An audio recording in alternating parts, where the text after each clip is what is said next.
Item 7, mensagem do Senado Federal, número 41/2013.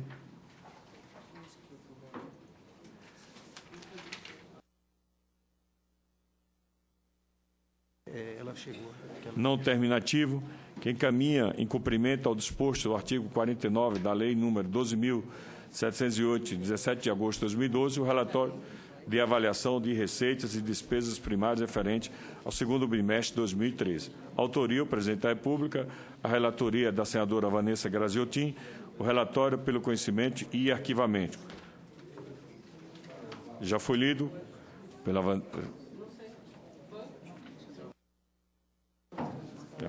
Com a palavra, a relatora, a senadora Vanessa Graziotin. O relatório, senhor presidente, refere-se à mensagem presidencial 41 de 2013, que foi encaminhada a este Senado, constando o relatório de avaliação das receitas e despesas primárias referentes ao segundo semestre do ano de 2013. De acordo com a Lei Complementar 101 de 2000, que é a Lei da Responsabilidade Fiscal, dispõe que, se verificado ao final de um bimestre que a realização de receita poderá não comportar o cumprimento das metas e resultados primários estabelecidos no anexo de metas fiscais, os poderes do Ministério Público da União promoverão por ato próprio e nos montantes necessários, nos 30 dias subsequentes, limitação de empenho e movimentação financeira segundo os critérios fixados pela LDO. A Lei 12.708 de 2012, que é a LDO, por sua vez, estabelece que, se houver necessidade de efetuar a limitação de empenho e movimentação financeira, o Poder Executivo apurará o montante necessário e informará a cada um dos órgãos referidos no artigo 20 daquela lei até o 22º dia após o encerramento do bimestre. A Lei 12.798, que é a LOA, Lei do Orçamento Anual, sancionada após o término do primeiro bimestre e do prazo legal para o envio dos demais poderes do relatório de avaliação de receitas e despesas primárias referente ao primeiro bimestre. Assim, o relatório não foi elaborado, uma vez que não havia medidas a serem tomadas na ocasião, já que o orçamento não podia ser executado, exceto as despesas autorizadas no artigo 50 da LDO de 2013. 29 dias após a sanção da LDO 2013, em obediência ao artigo 8º da Lei de Responsabilidade Fiscal, contendo a programação orçamentária e financeira e o cronograma mensal de desembolso do Poder Executivo para o exercício de 2013. Encerrado o segundo semestre, com o objetivo de garantir o cumprimento da meta de resultado primário estabelecido no anexo de metas fiscais, procedeu-se à reavaliação dos itens de receitas e despesas primárias do governo federal, observando a arrecadação das receitas federais e a realização das despesas do governo federal até o fim do mês de abril e parâmetros macroeconômicos atualizados, compatíveis com a política econômica vigente. A previsão de crescimento real do PIB para 2013 foi de 3,5% e do índice de inflação, IPCA amplo, de 5,2%. A estimativa da inflação foi compatível com a meta de inflação perseguida pela política monetária, com a trajetória para esse índice observado até o momento.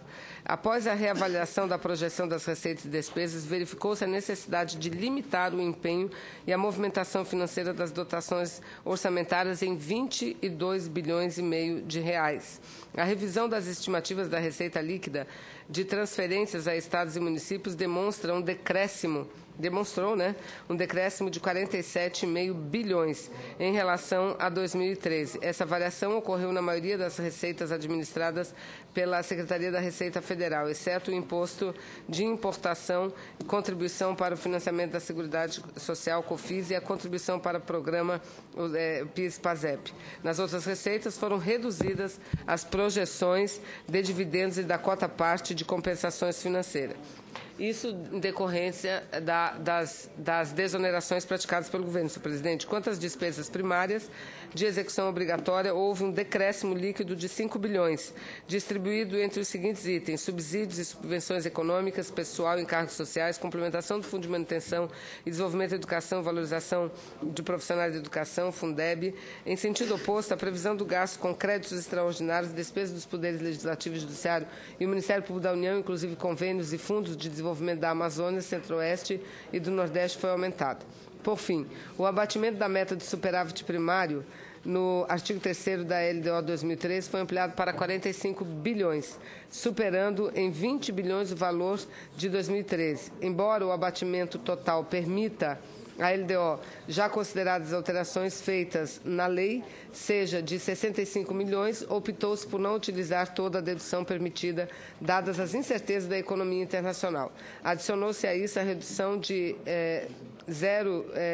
900 milhões da meta de resultado primário, em função do resultado de 2013 ter superado a meta nesse valor. Diante da combinação dos fatores citados, foi necessário reduzir os limites de movimentação e empenho e de pagamento das despesas discricionárias em relação à LDO 2013, no montante de 22 bilhões e meio, se considerada em relação à dotação atual, ou seja, somando-se as despesas discricionárias do Poder Executivo, abertas por meio de créditos adicionais, assim como as reaberturas de créditos especiais de 2012, a redução dos limites de movimentação e empenho chega a 23 bilhões. Isso implicará em redução total das despesas primárias obrigatórias e discricionárias no valor de 28 bilhões, conforme o demonstrativo aqui do quadro, senhor presidente. O voto é que, diante do exposto, no sentido de que essa comissão tome conhecimento do relatório de avaliação de receitas e despesas primárias relativo ao segundo bimestre de 2013 e encaminhe-se ao arquivo, senhor presidente. Em discussão, não havendo quem queira discutir, em votação, aqueles que concordam com o relatório, permaneça como se encontra. Está aprovado o relatório, que passa a constituir o parecer da CMA pelo conhecimento e arquivamento da matéria. Vou pedir para a senadora Vanessa Graziotin ler o item 10, depois, em seguida, o senador Jorge Viana. O item 10 é o projeto de lei da Câmara número 18, de 2013, é um não terminativo, que altera a Lei 11.771, 17 de setembro de 2008, que dispõe sobre a Política Nacional do Turismo para estabelecer a transparência e ampla publicidade do cadastro das empresas de turismo e perda dos acessos às linhas de créditos oficiais e ao Fundo Geral do Turismo, para os casos de infração aos direitos do consumidor e da legislação ambiental. Autoria, o deputado Rogério Carvalho. Relatoria, senadora Vanessa Graziotin. O relatório pela aprovação. Posteriormente, será apreciado pela Comissão de Constituição e Justiça e pela Comissão de Desenvolvimento Regional e Turismo. Com a palavra, a relatora, a senadora Vanessa Graziotin. Como Vossa Excelência já destacou bem, o projeto ele altera a Lei 11.771, que é a Lei Geral do Turismo, que acrescenta o parágrafo 6º ao artigo 22, dispondo que é vedada a renovação de cadastro dos prestadores de serviços turísticos enquanto não reabilitados na forma do artigo 40. Acrescenta o parágrafo 4º ao artigo 37, dispondo que o sistema cadastral de informações de que trata o parágrafo 3º do mesmo artigo será disponibilizado na rede mundial de computadores e aos órgãos de defesa dos consumidores, assim como de proteção do meio ambiente em todas as esferas de governo. Altera o artigo 43, acrescentando o artigo 43-A, dispondo sobre as penalidades decorrentes de o prestador de serviços turísticos não manter estrita observância aos direitos do consumidor e à legislação ambiental nos seguintes termos, senhor presidente. Aí vem que a reiteração da conduta descrita no caput do artigo, que fala de não manter obediência aos direitos do consumidor, ele terá uma pena, como pena o cancelamento do cadastro e a perda dos créditos oficiais e do Fundo Geral do Turismo, Fungetur, no prazo de 5 anos. E, parágrafo 2º, que decorrido o prazo de que trata o parágrafo 1º, poderão os prestadores de serviço turístico requererem a reabilitação na forma do artigo 40. O artigo 2º determina que a lei que resultar da proposição entrará em vigor da data da publicação. A justificação do projeto é destacada a necessidade de aprimorar a legislação no âmbito da defesa do consumidor e do meio ambiente. Em relação à análise, senhor presidente, nós entendemos que a lei geral estabelece que os prestadores de serviço turísticos são obrigados a se cadastrar no Ministério do Turismo para que possam prestar serviços de turismo a terceiros ou intermediá-los. O cadastro terá validade de 2 anos, contados da data da emissão. A não observância do disposto na lei sujeita os prestadores de serviço a penalidades que destaca. E o artigo 40 estabelece, cumprida a penalidade e cessados os motivos, a possibilidade da reabilitação. A proposição pretende estabelecer como condição para a renovação do cadastro o deferimento da reabilitação. Isso significa que, qualquer que seja a penalidade imposta, o prestador de serviço turístico não poderá obter renovação do cadastro antes de cumpri-lo e de ter deferido a sua reabilitação. Esse é o mérito da medida, que considero meritória, já que estimula o prestador de serviços turísticos a cumprir as penalidades impostas e, principalmente, a fazer cessar os motivos da aplicação da penalidade no menor prazo possível. Além de que propõe a divulgação do Sistema Cadastral de Informações sobre as infrações e penalidades aplicadas, e também prevê o agravamento das penalidades decorrentes de infração contra direitos do consumidor e a questão ambiental. Diante disso, o que manifestamos pela constitucionalidade e juridicidade do projeto de lei da Câmara 18 de 2013, no mérito, pela sua aprovação, senhor presidente. Em discussão? Não havendo quem queira discutir, em votação, aqueles que concordam com o relatório, permaneça como se encontra. Está aprovado o relatório, que passa a constituir o parecer da CMA pela aprovação do projeto. Pela ordem, senhor presidente. Pois não, senador Flash Ribeiro. O item 2 da pauta trata de um requerimento do senador Pedro Táxi, também subscrito por mim. Pediria a Vossa Excelência, se possível, retornássemos após a leitura desse, que o senhor já anunciou, para que pudéssemos aprovar o requerimento. Nós temos, o senhor tem conhecimento, nós temos uma rotina na comissão, que uma sessão... esse já foi lido hoje, o requerimento. Não, esse já foi lido. Esse é antigo o requerimento. Desculpe. Eu confundi, eu estava pensando que era o requerimento que nós tínhamos lido hoje para aprovar na próxima semana, é o que já foi lido. Pois não, será acolhido. Obrigado. Desculpe o mal entendimento. Eu pediria... Vai ser votado na próxima semana? Votado hoje. O item 2, mas não é aquele da discussão. Aquele foi lido hoje e será votado na próxima semana. É outro item. Eu pediria à senadora Vanessa Graziotin que lesse sua próxima relatoria, que é o item 13, para a gente poder dar mais agilidade, que é uma tramitação em conjunto do projeto de lei do Senado Federal, número 33 de 2012, portanto, não terminativo, que altera a Lei 6.660, de 23 de setembro de 1976, que dispõe sobre a vigilância sanitária a que ficam sujeitos os medicamentos, as drogas, os insumos farmacêuticos e correlatos, cosméticos, saneantes e outros produtos, e dá outras providências para dispor sobre a obrigatoriedade de dispensação de medicamento por unidade de apresentação de doses compatíveis às necessidades do consumidor. A autoria é do senador Nício Oliveira, tramita em conjunto com o projeto de lei do Senado de número 149 de 2012, não terminativo, que altera as leis números 5.991, 17 de dezembro de 73, que dispõe sobre o controle sanitário do comércio de drogas, medicamentos, insumos farmacêuticos correlatos e da outras providências, e 6.360, 23 de setembro de 1976, que dispõe sobre a vigilância sanitária a que ficam sujeitos os medicamentos, as drogas, os insumos farmacêuticos correlatos, cosméticos, saneantes e outros produtos, e da outras providências para dispor sobre o registro e o fracionamento de medicamentos. A autoria, senadora Ana Rita, a relatoria também da senadora Vanessa Graziotin, o relatório pela declaração de prejudicialidade do projeto de lei do Senado número 149, de 2012, e pela aprovação do projeto de lei do Senado número 33, de 2012, nos termos do substitutivo. Com a palavra, a relatora, a senadora Vanessa Graziotin. Senhor presidente, eu vou, porque Vossa Excelência já fez destacando o projeto, já declinou do conteúdo dos projetos de lei. Então, eu vou passar a ler a questão de mérito. Em relação ao mérito, nós somos favoráveis a ambos os projetos, senhor presidente. O projeto que, como foi dito, do senador Eunício de Oliveira, com apensado outros. É que a legislação atual, senhor presidente, somente permite a dispensação dos medicamentos em suas embalagens originais, sem se preocupar com as quantidades efetivamente utilizadas pelo consumidor. Isso encarece o preço final do medicamento e origina desperdícios. Para solucionar este problema, propõe-se o fracionamento do medicamento, que, como todos sabemos, existe como normativa e não como lei, como resolução da Agência Nacional de Vigilância Sanitária. Medicamentos fracionados, de acordo com o Ministério da Saúde, são remédios fabricados em embalagens especiais e vendidos na medida exata da necessidade do paciente. O fracionamento contribui para a promoção da saúde, pois evita que pacientes guardem sobras de medicamentos utilizados. Assim, segundo a Anvisa, diminui a utilização de remédios sem prescrição ou orientação médica, o que, obviamente, reduz o número de efeitos adversos e intoxicações. Na prática, também diminui os gastos, pois o paciente economiza no tratamento, além de evitar desperdícios. Por conseguinte, amplia-se o acesso da população aos medicamentos.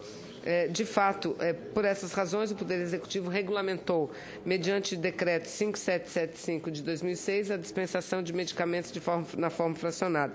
Na sequência, a Anvisa publicou a Resolução 80 de 2006, que estabeleceu as condições técnicas e operacionais necessárias para a adequada realização dessa atividade. No entanto, passado mais de 6 anos de normatização, nada se concretizou em virtude de a adesão a essa temática ser facultativa. Não logrou melhor sorte o projeto de lei 7.029 de 2006, apresentado pelo Poder Executivo, que visa estabelecer em lei critérios para registro, produção e dispensação de medicamento fracionado e que ainda tramita na Câmara dos Deputados. De fato, a principal questão envolvida no problema do fracionamento é de ordem comercial. A adequação da indústria farmacêutica para viabilizar o fracionamento de medicamentos exige vultuosos investimentos. Consequentemente, enquanto não for aprovado um projeto de lei que torna o fracionamento obrigatório, as empresas não irão investir nesse sentido. Ante o exposto, conclui-se que a norma interlegal que permitiu a dispensação de medicamentos mediante fracionamento de embalagens não logrou eficácia, por não ter a necessária coercitividade, pois não obriga o fornecedor do medicamento a dispensá-lo de forma fracionada, mas apenas admitir o procedimento. No entanto, cabem ajustes aos textos das proposições com a finalidade de aperfeiçoá-los. O projeto de lei 33, por exemplo, pecou por não submeter ao crivo da autoridade sanitária a seleção de quais os medicamentos que podem ser efetivamente dispensados por unidade de apresentação e por importar em minudências da Lei 6.360 de 76, que é de caráter geral. Já o projeto 149 falta estender as suas disposições a todos os estabelecimentos de dispensação de medicamentos e atribuir, com maior clareza, competência à autoridade sanitária para estabelecer condições necessárias ao registro, embalagem, rotulagem, fracionamento e dispensação de medicamentos para que possam ser fornecidos ao consumidor. Além disso, consideramos mais adequado realocar a alteração propostas pelo PL 149, artigo 6º da Lei 5.991, para um novo dispositivo em obediência aos ditames da Lei 95 de 98. Artigo 11, inciso 3, a linha B, que dispõe restringir o conteúdo de cada artigo da lei a um único assunto ou princípio. Por essas razões, ao aprovarmos o PLS 33, por ter procedência sobre a proposição mais recente, conforme determina a linha B do Regimento Interno do Senado Federal, elaboramos uma emenda substitutiva, de modo a sanear os óbices apontados e aprimorar os projetos originais, restando prejudicado, consequentemente, o projeto 149. O voto, diante do exposto, é pela recomendação da declaração de prejudicialidade do projeto 149 e aprovação do projeto 33. E aí apresenta emenda substitutiva, senhor presidente. A lei que muda a Lei 5.991, de 17 de dezembro de 73, e que passa a vigorar no seu artigo 6º-A, que é obrigatória a dispensação de medicamentos na forma fracionada. Parágrafo 1º, as condições técnicas e operacionais necessárias ao fracionamento armazenamento e a dispensação do medicamento na forma fracionada serão estabelecidas pela autoridade sanitária competente. Ficam ressalvados, parágrafo 2º, do disposto do caput as exceções previstas em regulamento. Artigo 2º diz que o artigo 22 da Lei 6.360, de 1976, passa a vigorar com o seguinte conteúdo. Parágrafo único. Somente será registrado ou terá o seu registro renovado o medicamento com embalagem e rotulagens adequadas ao fracionamento, ressalvadas as exceções que se refere ao parágrafo 2º do artigo 6 da Lei 5.991, de 1973. E, artigo 3º, a lei entra em vigor na data da publicação. É o relatório, senhor presidente. Pela ordem, senhor.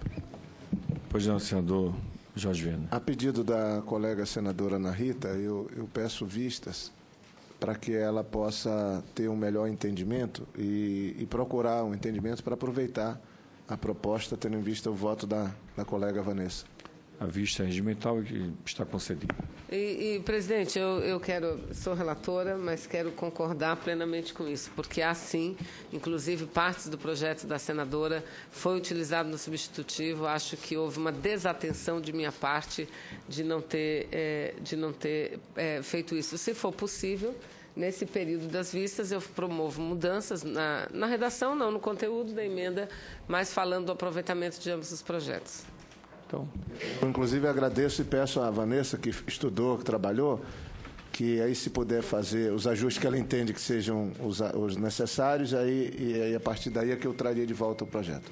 Muito obrigado, Vanessa. Tudo a ver com a profissão da senadora Vanessa Graziotin, farmacêutica. Pois não, senadora Ana Rita. Eu quero agradecer à senadora Vanessa, mas ela também é farmacêutica, então ela entende bem dessa área e, com certeza, ela também, né, vai observar isso com atenção, mas eu percebi que realmente o nosso projeto foi bastante aproveitado no relatório. Eu só quero fazer aqui uma defesa sobre isso, porque eu particularmente vivencio na minha casa com pessoas que dependem de medicação permanente. E todo ano eu descarto uma imensidão de remédios porque não se usa a integralidade das embalagens, né, das caixas de remédio. É um desperdício e, além de... né, é um desperdício de medicação, é um estímulo a usar remédios, muitas vezes, por outras pessoas, não é? E eu acho que disciplinar essa questão da utilização desses remédios é muito importante para evitar uma série de prejuízos à saúde das pessoas, inclusive economicamente. Muitas vezes você gasta uma imensidão de recursos financeiros para comprar remédios e nem sempre se utiliza todos eles, né? Caixas e mais caixas acabam sobrando. Então, quero agradecer aqui a senadora Vanessa pela compreensão e a gente pode conversar um pouco mais. Obrigado. Agradeço, senadora Ana Rita. Eu, como médico, também entendo que não só o desperdício econômico, mas também o risco ambiental e também humano nessa questão ao não se dar o cuidado devido a todos esses produtos. Então, discutir e aprimorar o projeto é extremamente salutar.